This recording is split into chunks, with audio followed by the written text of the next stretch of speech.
Who remembers me planting my potatoes in large plastic tubs to save me the back-breaking work of having to dig and earth them up in the ground?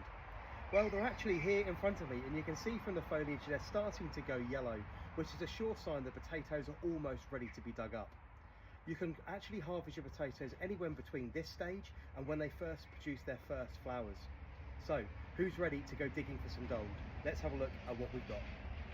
So the easiest way of dealing with these is to either take them to an open piece of ground where you're not growing anything and you can turn the entire bucket out, or do what I'm doing if your garden is pretty full up like mine is here at North Lodge Cottage. And all I'm going to do is tip the entire bucket out into the wheelbarrow, and that saves me having the back-breaking job of having to dig them up with a spade and do all that digging and hard work.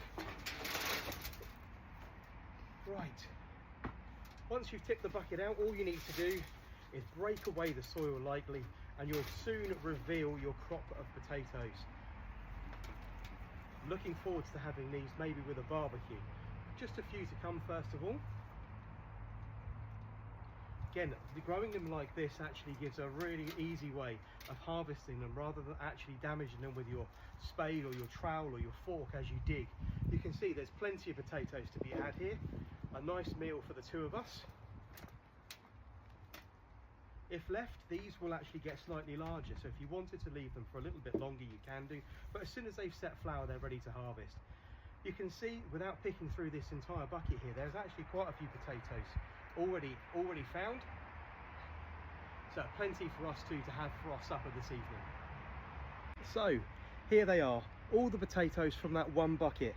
There's probably around 2 to 2.5 pounds of potatoes here. As you handle these freshly dug potatoes, be very careful of them. The skins will be very delicate until they're actually washed and given a chance to dry.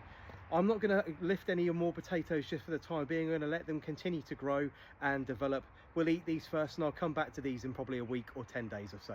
I hope you've enjoyed growing along with potatoes in buckets or in plastic bags, depending on how you grew them. It's a really useful way of growing potatoes and saving yourself all of that back-breaking work. Also a really great way of doing it with small children.